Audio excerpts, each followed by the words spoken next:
I'm Mike Driscoll. I'm the founder of Rill Data. We are trying to build Lakehouse native analytics on top of things like object stores. And we're primarily working in ad tech today, but we're trying to sell to many verticals. So on my left to start is Edo Liberty. Edo is the founder and CEO of Pinecone. Pinecone, well, I'll have you say a few words about that. I'm going to make personal notes, and then I'll let you all say the boring stuff about your actual businesses. All right. Maybe not even so boring. So how I know Edo is he's actually a surfer, formerly a PhD researcher who worked at Amazon on things like SageMaker. And I was introduced to Edo when I was looking for a world expert in, I believe they're called, are they approximate stochastic streaming algorithms? Is that approximately right? That's pretty good. Okay. And Edo pitched me on Pinecone many years ago, and I walked out of that lunch, and the guy I was with, who is a CS MIT grad, turned to me and said, I have no idea what that guy was talking about. That was a very common outcome of most of my meeting for about 2 years.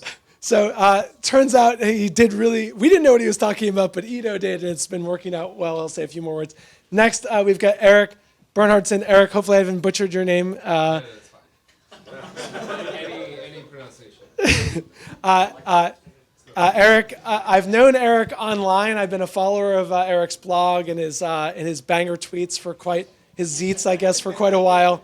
And he's written a lot about cloud and what's going on in the world of cloud. Previously was at Spotify running an engineering team there, then CTO at Better. Now the founder and CEO of Modal Labs, super hot, cool startup here doing cool stuff, which we'll say a few more words about. And then finally, Katrin Ribant, who I've known for, I think, 15 years.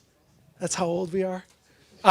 We met in New York City when she was at Havas. How old you are. How old I am, yeah, sorry. Oh, it's gray hair.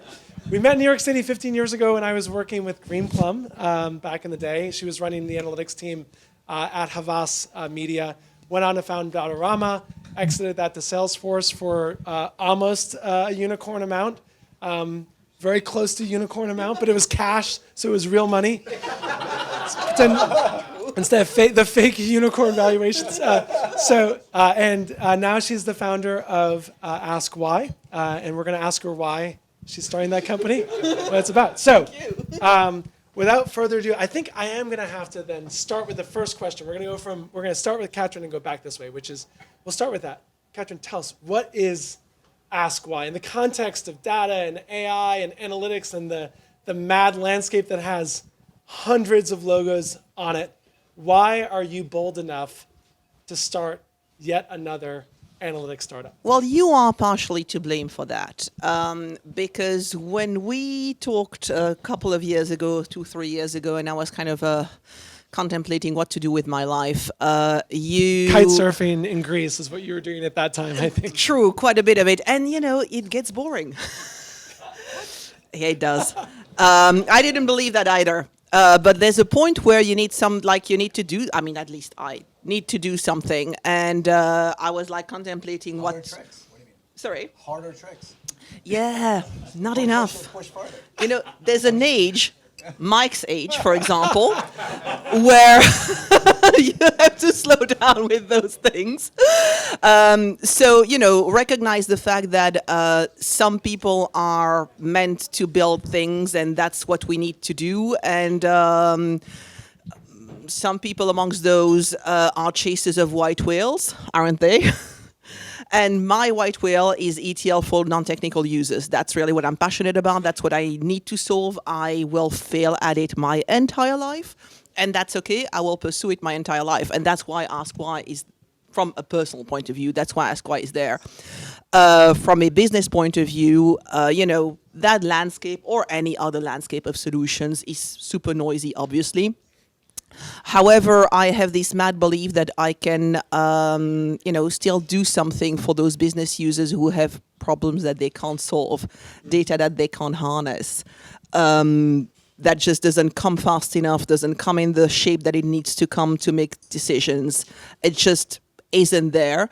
And we are living amazing times where you can do things with AI today that you really could not do a few years ago, and I would not pass on that. Okay, great answer. I'm gonna follow up with a question to that, but I'm gonna go to Erik and ask. I'm gonna add a layer, and I'm gonna come back to Katrin on this, which is, tell us what Modal's up to. It's raison d'etre, but most importantly, I want to know what is your entry strategy into this vast logo landscape of data and analytics and infrastructure tools that Matt Turk and others have put us all into as captives. I always used to use this like landscape, like as like a one of the first slides when I raised money, because like the point was like there's so many fucking tools, like, but like data teams are still struggling with like basic stuff, like pushing things to the cloud and like running and scaling things and scheduling things. So as I was thinking about like building a new startup or building something, and like my experience like working with data teams and leading data teams, like basically what I realized was that what if I go down at the deepest layer and focus on that and build something that lets people deploy things on the cloud, like scale things out, and like do that with like a great developer experience that makes people iterate quickly. And then we spent a couple years building that, and no one wanted to buy it, and realized, what do we do? And then all this like Gen AI stuff started happening, and realized for various reasons we're actually really well positioned because we had a lot of serverless primitives, we had GPU support, and that really started taking off. So that's now been like really pulling us, which is super exciting, and I think there's so many different applications, and now we're like starting to go back to our original vision, which was like we wanted to almost build like a Kubernetes for data teams.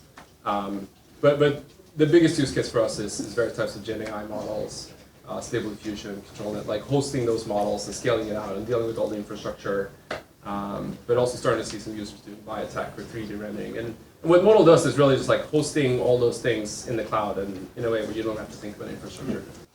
Okay, that's great. I've got some hard-hitting follow-ups for you as well, but I'm going to just start with the hard-hitting question for Edo right away. Kitesurfing? Kite surfing, yes. Tell us more. How do you make kite surfing work? The question is, I think most of us probably here know of Pinecone, so I'm just going to skip to the question. You can say a bit more about Pinecone. I know you now have thousands of logos using Pinecone. I hope I'm not giving away any confidential information there, but thousands of folks who are using Pinecone. The question is, in the context of the big three clouds out there, in the context of Databricks and in the context of Snowflake, what is to stop?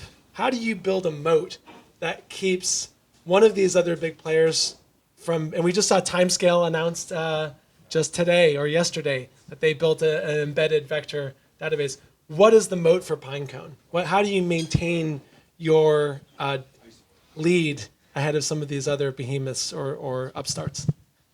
And you're welcome to say a few more words about Pinecone. Sure. Pinecone is a vector database. Like all the objects that come out of large language models and computer vision models are in this like numeric form called a vector, and they need a specialized piece of infrastructure that, by the way, Erik built one of those inside Spotify as one of his early days. Annoy, yeah. Beautifully named like open source project. By the way, just this is a scoop for you guys. This is like very early days of Pinecone. Erik was already, I think, you already contemplating moving, or you already left or something. And I pinged you at some point. I thought, like, I don't know what you were up to, and I thought maybe I could rope you into Pinecone in something. And you said, you answered that you're starting a new thing. And then you reassured me, don't worry, it's not a vector database. So far. So far. All right, woo! Not yet. You know? But anyway, that just to show how deep this thing is, and Erik can attest to that, that functionality was very common at the hyperscalers, but just not very. Didn't really breach the surface on for the common media, for the common developer. And we just saw that and figured, hey, there are two things that are going to hold true. First of all, this is going to become a lot more common with a lot more data, a lot more models. People are going to want to do more with the complex data. And the second thing, this is not going to get easier. Right? People are going to spend less.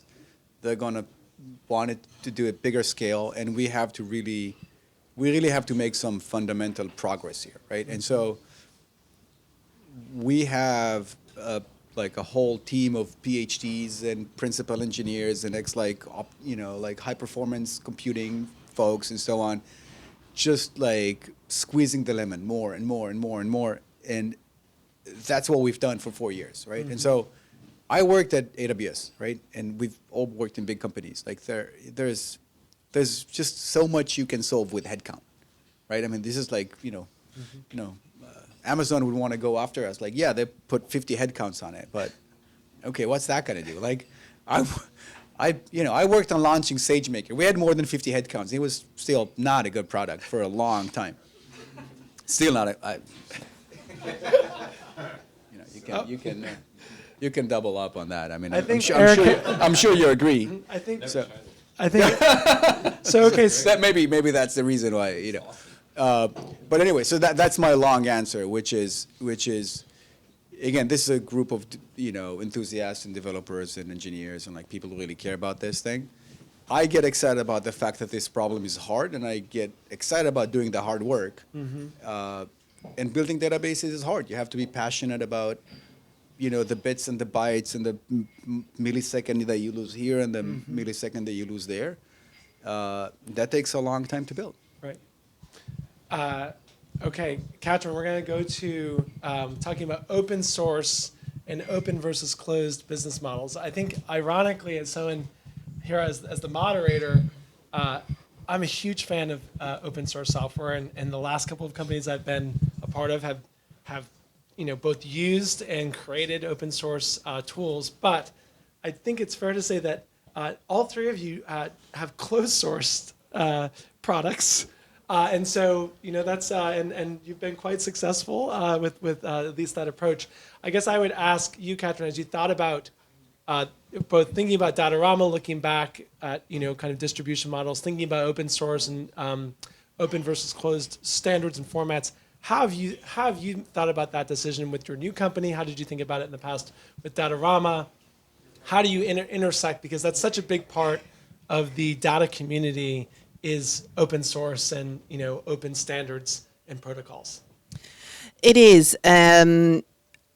What I build applications for business users, right? And basically applications that join between the data teams and the business teams. That's, there's a part that is generally used by the data teams, at least in setup, and then obviously there's a part that is used by the business teams, and there's a whole join in between the two within the application.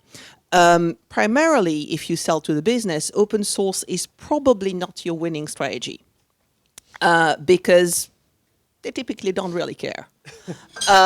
So if you're going to decide that you want to have a sales motion that specifically goes into the data teams, and you sort of like take part of your application and you say, well, this is something that I think would benefit to the data community and from the data community, I think it makes sense. However, I think it is something that is very hard to do post hoc. You do really need to have that idea from the onset. I didn't have the luxury of that when we built Datorama. I am thinking about it now because if you do something that's using generative AI for ETL, there is something to be said about a place for open source, like a very defined place for open source for that. Haven't decided yet, though. I'm going to have a two-part question for Erik, and maybe Edo, a similar one for you, but more maybe for Erik, which is, as someone who has created open source tools like Luigi and ANNOY, and someone who uses open source tools internally and is benefiting from some of the proliferation of open models, open foundation models, which is driving probably some of the consumption of Modal's service. Is it hypocritical to be a beneficiary of all the open source work, and yet Modal itself is not actually contributing code back directly or making your own service infrastructure open source? So question to you is, how did you make that decision to keep Modal closed source, and how do you I guess reckon with engineers who say, isn't this just the right thing to do, Erik, to open source some of our work? As it open, I was like as you know, maintainer of Luigi and Noi, like maintaining those projects for a long time, I don't think I was like actually feeling like money was the end goal, or like I am entitled to like the profits from the companies using the, like, to me I was just excited that people were using my product and like that they were contributing back, and like I had a use case internally and I open sourced Luigi and Noi and a few other things, and then other people started contributing back, and I was like, great, like they're fixing some bugs that I would have otherwise spent time fixing. Like, why not, right? So like, I don't know, like I don't think like it's like necessarily hypocritical. In terms of like why Modal is not open source, like I don't know. 10 years ago, like I think open source made a lot more sense. Like I think there's definitely been like a shift in like how we deploy software, where 10 years ago, like you ran your own like custom environments and your own hardware or whatever. And like, that was like the only deployment model that existed, was like you take some software you find and like deploy it into your own environment. But I don't think that's the case today. And I think there's been, trailblazers like Snowflake or whatever, proving that you can be an infrastructure vendor selling in the cloud in their own environment, running things. And so for that reason, I do feel like that, there's less of a strong push for open source as a strategy makes less sense today. And part of the reason why like a Modal, we never thought about it, was like, is because of those reasons. Like, I think there's so much more of a precedence for like people wanting, like being cool with running their code in someone else's environment, or using a multi-tenant system in the cloud and using an infrastructure as a service provider. That doesn't mean like open source is dead. I think there's a lot of other places where open source makes a lot of sense, especially for like more like middleware type applications. But it's always a harder business model. It's always fundamentally a much harder business model. So, okay, I'm going to let you comment on Erik's statement around open source, because I know you clearly, I remember talking about this with you in the early days. One of your board members is also an investor in Snowflake, so clearly influenced the decision to stay closed source. I want to let you comment on that decision for Pinecone, but then I want to ask your opinion around these open versus closed foundation models. And as someone who's obviously watching this space, how do you see it playing out? Who are the beneficiaries? Who are the winners and losers of this open versus closed foundation model? I guess debate. But first, maybe a comment on the open source business model and why you chose not to embrace it. So for me, it was a kind of fundamental question of what do developers want? Like, what's the best thing we can do, right? They want something that's simple, that's easy to use, that's free, that's accessible, that's like cool. Like, there's a lot of objectives that you want to hit. And the question is, what is the right vehicle? And I 100% agree with Erik that 10, 15, 20 years ago, open source was the only way to get there. Right? Because that's like there was really no other way to distribute your software in a way that it would actually get to the hands of a developer. Luckily for us, when we started Pinecone 4.5 years ago, clouds,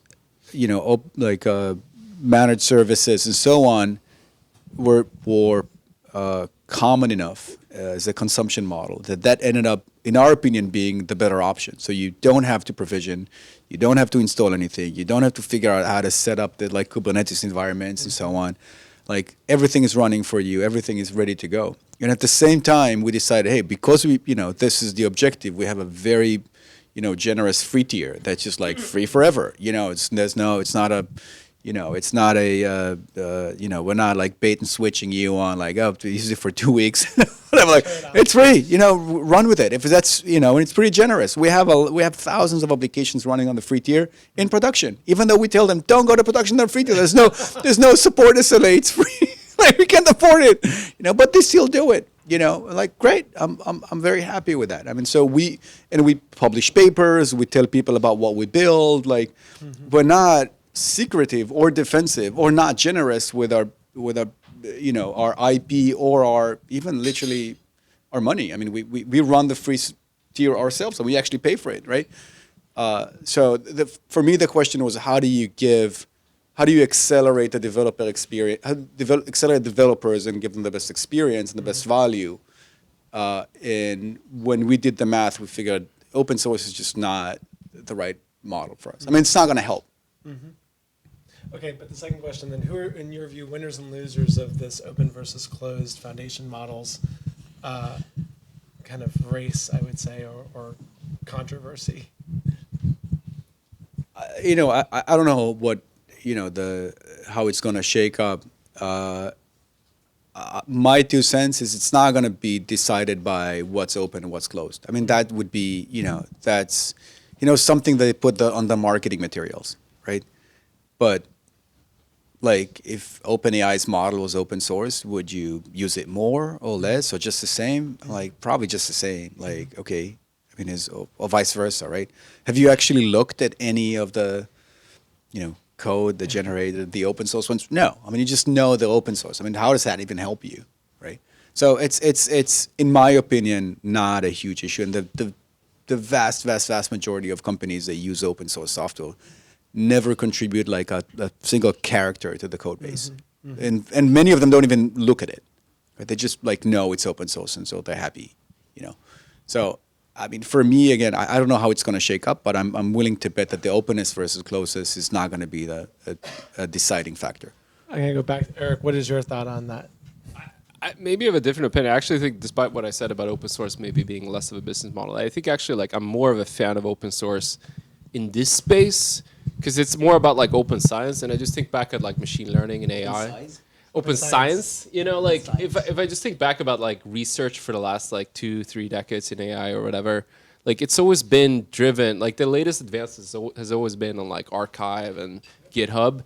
And I struggle to see how OpenAI is going to be able to like maintain their lead, which is like right now, like mostly just that they have like experience running things at enormous scale. But like, I don't know, like I think the like cutting edge models are going to change and there's going to be less and less compute needed to train them. So like I think that could shift the balance, towards open source again in that space, or at least like undermine the pricing power that OpenAI has. Like it might turn into commodity more, like where there's less pricing power for them. So I don't know. That's my bet, but I could be wrong.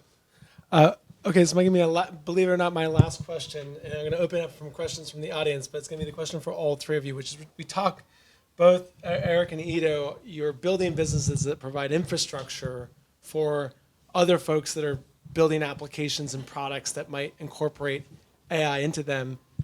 Katrin, you're building a company that ostensibly is starting, today, that could actually leverage some of the infrastructure tools that Modal and Pinecone I know, we should talk. are creating. You use Modal. Hopefully, after tonight, it'll be your first your next credit card swipe online. But I guess the question to all three of you, but I'll start with Katrin, is how are you thinking about incorporating AI and LLMs into your products themselves? How is it changing the way, I guess, two flavors of that question. One is the way that you build your products, the way that your software engineers and your product managers do their daily work. Second, how does it manifest in the product itself? Should I add to that the way you chase VC money with it? Yes, and the way you Because chase VC money with I it, really for do. sure. I really do. Starts there. I really do think that it is a part of it, right? Because times are tough currently, right? And if you don't have AI in your pitch, we all know it's not going to make things easier for you. So there is that aspect to be kept in mind, and I think there is a sort of pragmatic compromise to be kept between where you need to have AI for reasons that aren't necessarily concretely the best for your product or your users, and those other reasons for which you need to have AI. This said, I'll just talk about the use case I'm going after. I think that, first of all, it's extremely tempting to put generative AI everywhere because it is just so much fun. It's amazing. It's fantastic. It's a revolution. It's, I feel young again. It's great.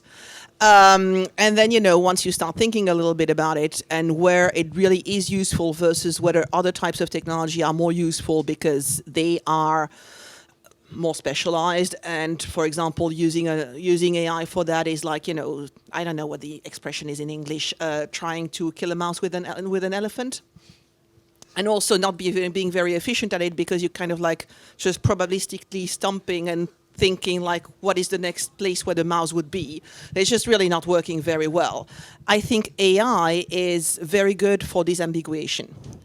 If you have a sort of a workflow in which you need to have inputs, and those inputs are going to be ambiguous and they're going to be incomplete, however you have context enough that you can sort of complete that, that I think is where AI is extremely useful. It is, however, very limited in its ability to have, to take volumes of data, etc. It's really very limited. It's expensive. And it's really still quite clumsy to put that into, an application like a module with other systems. So, doable, will be done, but I think that's where I'm thinking of it. Regular expression generation seems like I never want to be able to have to look up like a regex again and maybe have, AI help that with that, ETL. or a simple example, like what fields do you want? This, that. I know what analysis you're going to do. I know you will also need all of these other fields that you're not thinking about, because for you, obviously you're going to need those. Like just those sorts of like small things that look very small, but that work with ambiguity and with uncertainty. But because of the context, you can actually disambiguate that and enormously help in a flow. Right. Erik, same question to you. How is Modal, how is maybe today, is it changing the way you develop software, and how might you or might not incorporate actual AI into Modal's products? There's a few places where maybe we'll use machine learning to optimize, scheduling or things like that. I don't know. I kind of don't like the question in a way, because honestly, I'm extremely bullish on AI long term, and I spent most of my career working on machine learning, whatever, building different things. But I think there's a lot of people out there that are like, how can we sprinkle magic AI dust over this thing? And and there's a lot of those people named VCs. Well, not just VCs. I think actually a lot of more so just regular stock analysts or whatever going to a shareholder meeting and saying, "What's your AI strategy?" And at the end of of course if you're a big company like today, you have to come up with an AI strategy, and you have to spend money. You have to show you invested $100 million in an AI strategy, and I kind of think that's going to distort a lot of stuff in the short to medium term. There's going to be a lot of shitty chat bots again, that I don't want, and and then there's going to be a pullback where they stop spending money. Ultimately, I'm very bullish on this stuff. Let's not it's too much of a tool looking for a problem right now than it is actual when I worked at Spotify, I used machine learning for the music recommendation system, but I started with the question, how do we help people find more music? And then I realized I have to do all this matrix factorization and build a vector database and all that stuff. Thank you for all now playlists. Yeah. Yes, it works. And I think that's the kind of feeling that's how you should think about this thing is let's start with what are you actually trying to do? Chase spending a gazillion dollars on or whatever, Bank of America spending a gazillion dollars on chatbot is not an answer to their shitty mobile app, right? That so I don't know. I'm very excited about the long-term stuff, but let's not let's not stick AI on top of bad stuff. I'm going to focus the question for version then for Edo, which is, how are you using today these tools for software development? Has it changed the way you think that your engineers internally are writing code? I mean, 100%. Okay, so maybe say a few words about. I mandated the use of a Copilot for coding. Not everybody has used it all the time, but everybody to try it for a while before they decided they like it. How many people liked it? Almost everyone. Really? Yeah. That's the way it is. I mean, they don't use it all the time, but they use it pretty extensively. And then the second piece, is there any place where you could see it actually manifesting today in the actual product that Pinecone delivers, the service that you deliver to customers? Yeah, I mean, 100%. So I don't know if you know this, but there's a specialization in the AI space, right? We used to think about these models that we basically thought about them as just neural nets, and we trained them with backpropagation, and that was pretty much the only game in town. And they got bigger and bigger and bigger. And I think people are still thinking about those systems mainly as that, which is already not the case anymore, right? And there's specialization, so they work alongside vector databases, they work alongside other specialized technologies. Some parts of those networks actually look slightly different, and sometimes actually use different hardware. And so this specialization is happening, and in some sense, the success of Pinecone has to do with the fact that the long-term memory, and so people do what's called RAG, which is retrieval augmented generation. So they would put the data next to the model, and so they don't, they don't have to mix the two. So they don't have to retrain their models, and they use the data externally, and that somehow works really well. What we see now is that it's still the beginning of this journey, right? And so we see somehow, like, we still have to inform. For example, it's going to sound very meta, but it's not. It actually it needs to be like manifested in code, which is with vector databases, the index itself is in some sense a model of your data, which sounds weird, but it is, right? In the same way that in your brain, the way you remember faces and the way you remember, like, I don't know, poetry is completely different. It's just organized differently. It's accessed differently. It's just it's a different kind of data, and it needs different setup, right? The same thing is true for vector databases. So we're seeing like this, on the one hand, it's separating out because they need specialized hardware. On the other hand, like, they need to work really well together, and so they influence each other very quite a lot. So I know it sounded meta, and if you don't know how this, but it isn't. For me, it isn't. You're teaching a class at Princeton this semester, is that right? That's right. Okay, so if anyone, those notes are all online, so you can look up Edo Liberty, Princeton.edu. You'll find further ruminations on these. It's mostly math. I had to warn my students. It's like, we're going to do math on a blackboard, so don't. It's called long-term memory for AI and vector databases, but it's going to be a bunch of proofs. So if you're like into that, stick around. Great to read that after a few glasses of whiskey. It will make even more sense. Exactly. Okay, we're gonna move to questions. I'm gonna ask Sid. Is Sid in the audience here? Oh yeah, Sid. Can you respond to the invite with my phone number? So here's how we're gonna do the questions. You guys are all gonna get my phone number. You all are gonna get my phone number, and I'm gonna ask, if you want to ask a question, I'm gonna have you text it to the phone number that you will receive on the invite email that Sid is there. The reason I do that is because sometimes at these Q&A things, you just get some bad questions, and you're forced to just take the bad questions. So I like to vet questions and make sure that someone doesn't just pitch their startup and then say, "What do you think about that?" Who thinks about that? I already had your number, so I texted you. You could text me, all right, great. Just, see if it's good. Well, now I prepare. I did promise Lauren the first question, though, but before I do that, while Lauren's preparing her bomb-throwing question from the back, Lauren's the best bomb thrower I know here, I'm going to ask a final thing, which is for each of you to name 3 startups. Hopefully they're not ones that you're investors in, but they can be. But 3 of the most exciting startups that you know of in the data, infra, and AI space that you're paying attention to right now. So I'm going to start with Katrin. Start with Edo. You're going to pass. 2 of them are already up there. Okay, you have to start. 3 of the most interesting. You might only have 2, but things that you're excited about that maybe we should all be paying attention to.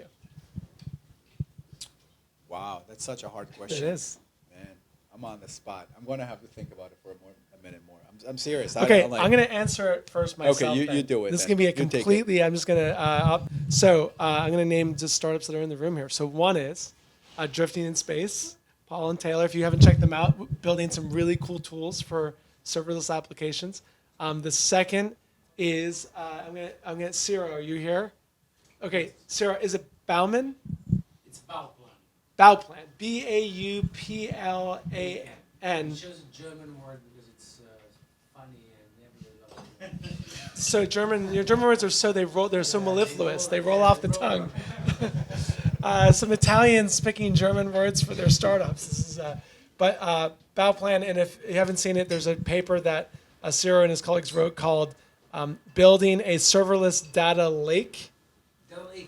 Data lake house from spare parts. It was in VLDB a couple weeks ago. I found that to be fascinating. And my third startup that I'm just going to pick out of thin air here, and I should probably just be talking about ones that are in here.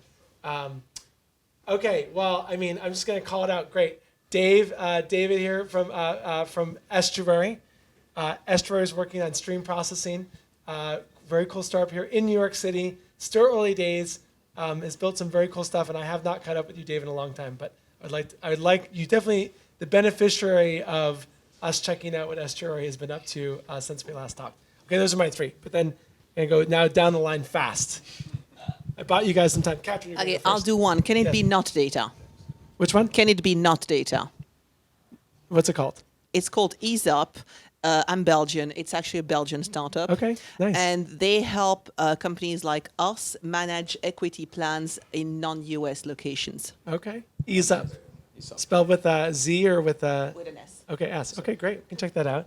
All right, Erik, you're on the spot.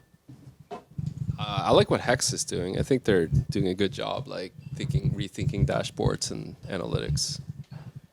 That's the only one I could think of on this. You know, definitely reimagining dashboards and analytics is an awesomely hot space right now. So anyone who's in that space, we want to hit that. Okay, I agree with that for sure. Edo.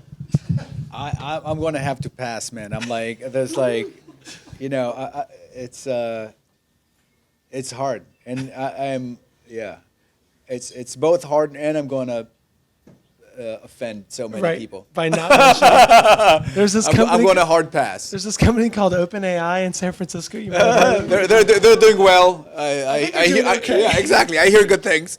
I mean, I don't know if it's all just hype, but they seem to have a lot of customers. Yeah.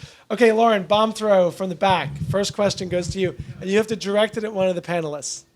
Oh, by the way, I'm going to give you this, and then we're going to pass this around so that way we catch it on. You have to stand up. Here we go. I would ask, 3 years from now, how have vector bases not become completely commoditized?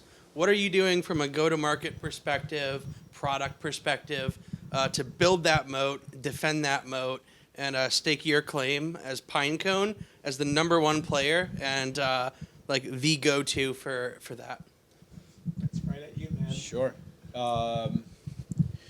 First of all, I don't know if you know this, but when I kind of joked about this before, when in the first 2 years of the existence of Pinecone, I would tell investors that I'm building a vector database, and they would just look at me foggy-eyed and confused, and like they had no freaking clue what I was talking about. And that was those days have now changed with, I think they're like 50. I swear to God, like 50 companies that are, they say that they are vector database, not that they also have vector database capabilities, that are dedicated to being vector databases, right? So your question is spot on, right? I mean, what do we do to keep earning our spot at the top of the podium, right? And I can tell you as somebody who's dedicated his life, and the very least, the last decade or so, building infrastructure and caring very deeply about these issues, that we invest very, very deeply, both in research and engineering and the system and the reliability. And we spend a shed ton of energy just earning people's trust, one day at a time. And I think that, this is, it's a long, it's a slog, right? It's a long journey, and you're in it because you love you love that kind of pain. We love that kind of pain, right? This is what I stay up at night thinking about, right? And I hope we are earning people's trust. I think we are. I don't know if you've seen, we had, We had, I think 9-10 months ago, we had a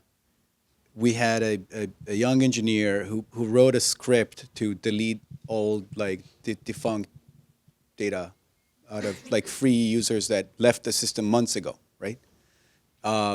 And long story short, that script went rogue and deleted more data than it like stopped like free tier users. Now we had no SLA and no guarantees for free tier users, but that was a huge problem for us, right? We took full ownership of that and we took care of everybody. We ended up actually collaborating deeply with the core engineering team at GCP to go recover that data. We literally like went and worked with the Google folks to go figure it out. Even though it was on the free tier, and even those who are not, they didn't pay us a dime. And we, at least contract-wise, we didn't have to do that. But that was the trust that we wanted, and we put we put a full report out down to the minute of what happened, how we recovered.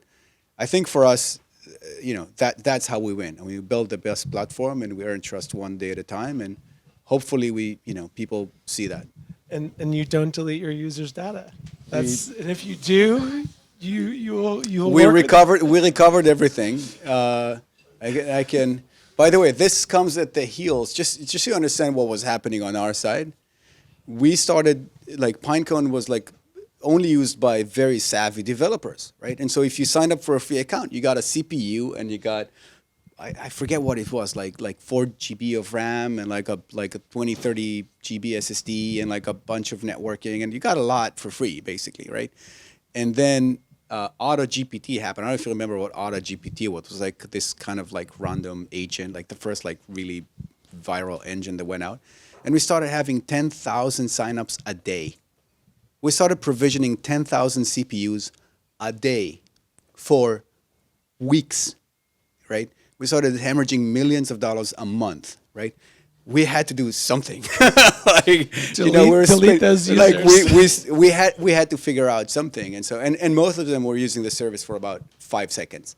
Right. They just create an index and just leave, and so anyway. So we can talk about how that. You can read the report if you want. All right, I've got a question that I vetted from the audience. I'm going to give this to Katrin. So.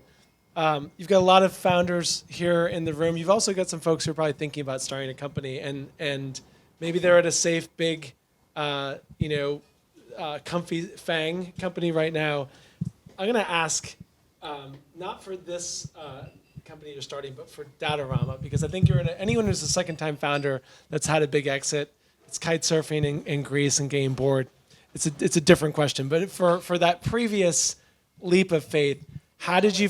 When you were young and had a safe, comfortable existence, how did you make that leap? What was the fundamental thing driving you to do that?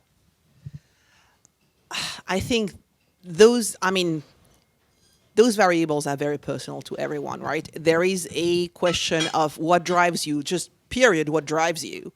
I always wanted to build, always. I don't know, you have that or you don't, And then what is your comfort with risk? And in my opinion, the advice that I give to everybody who asks me that question is, I think you have to truly understand what is your degree of comfort with risk and put yourself into a situation where you can take that risk and be okay if you fail. You have to be okay with the downside. You have to count with the fact that all of this can fail. And some rare people can put themselves into extremely uncomfortable situation and survive that. I can't. So, no. So to me, it's really about understanding what your limits are. Imagine everything goes wrong. What do you do on the other side of that? And put yourself in a situation where you're okay with that. And then if you don't jump at that point, it's just not for you. Great answer. When you're younger, you're also a bit more comfortable with risk, right? So do it while you're younger, for strongly sure. advocate jumping while you're young, because you probably won't do it by the time you get to later stages. Okay, this is a question from Ethan. I'm actually going to ask Ethan to ask it, him or I assume it's him. So, okay, Ethan, I'm going to give you the mic so you can ask it. You made the cut. Nice question. I don't know if this works. This is mostly for Erik. You can hold up to it. It Oh. records, but it doesn't amplify. So, Oh, okay, yeah. gotcha. This was mostly for Erik. When I look at Modal, and I understand it makes sense for hosting good open source models like Stable Diffusion, but when it comes to text completion models, isn't is like, it feels like almost all of the risk of someone wanting to use it is dependent on open source models eventually being able to outcompete something like an OpenAI or an Anthropic's model, because at least across the customers that we deploy for, like for someone who's not super picky, they're like fine with our public cloud deployment. I feel like we're almost always going with like OpenAI's inference, or like the 32K inference for someone who's like somewhat picky and needs like a VPC, but they're still okay with the cloud. Like, AWS Bedrock feels like a Pareto improvement in guaranteeing like an Anthropic model that still feels like it would outperform, if we like tore our hair out and like tried to like code like tune like Llama to what we do, and like in the very last case, like if like God wills it, like we sell it to like the DoD or like some like giant like pharmaceutical company and we need to like deploy in their basement servers, at that point like the forced on-premness kind of just makes it so that we can't like leverage the like cloud deployment of the models on Modal. So it like is it the only, am I missing something, or is the only case that it would make sense to use like a non-AWS cloud provider to deploy like a large language model for like tech stuff in the case that open source models get better? Sorry, that was a really long, rambly question. No, I think you're right. I think that we've seen, like, we don't have a lot of people using Modal for language models. And part of the reason is just like, it's so API dominant. Like, it's all driven by APIs. And the best models today are proprietary and extremely large and very hard to host. The biggest category for us is people building their own custom models that don't want to deal with infrastructure. And not just building their own custom models, but they're also building a lot of infrastructure around it.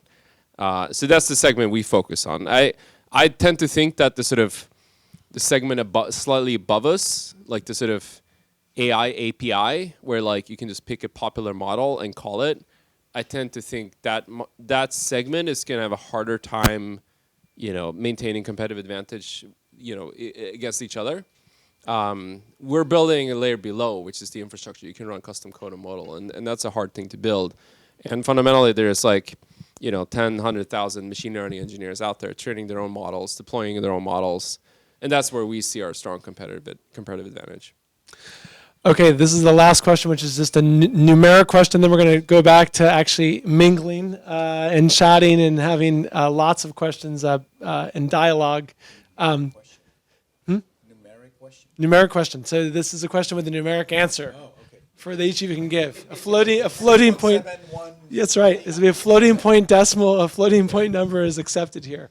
An integer. Maybe I'm going to force an integer answer here. So the question is, how many years until AGI, Katrin? And you can say, you can say infinite, but integer number of years until we have achieved artificial general intelligence, AGI. Okay. Infinite. Infinite. I'm not answering that. Okay. I'm going to just say, ask GPT-4 what is AGI, and we'll just accept that as the appropriate answer. Yes, of course. Erik. Yeah, I think 50 to 100 years. I think there's been so many waves of people getting excited. And I'm sure when pocket calculators came out, people were like, whoa, what are humans going to do? These guys can do math. So I don't know. I think there's so many cycles of getting excited and then pulling back. I was actually there's a lot of other stuff. So I don't know. I'm long term very optimistic. I think we'll get there, but I think there's a lot of reasons to not buy into the sort of Sam Altman fast takeoff. Yeah. Okay, Edo. I would be contrarian and say -1. Think it's We're already here. I think so. Okay. I mean, I think it's initial. It's like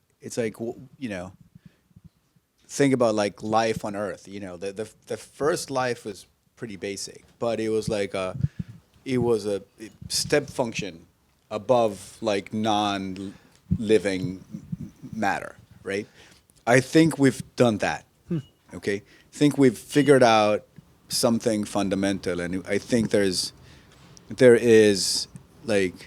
think about AGI as the the eventual conclusion of what we're doing now. But I think what happened in the last year, and if you ask academics and machine learning practitioners and scientists and so on, what happened in the last year, we thought is going to take 30 years.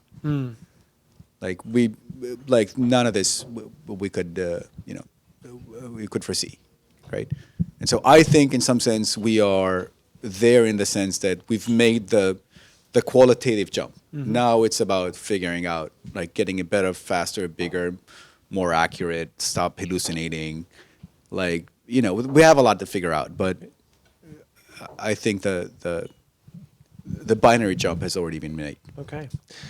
All right, to be continued over drinks and conversation. But I want to thank our panelists. I want to thank all of you for being here tonight. Give us a round of applause.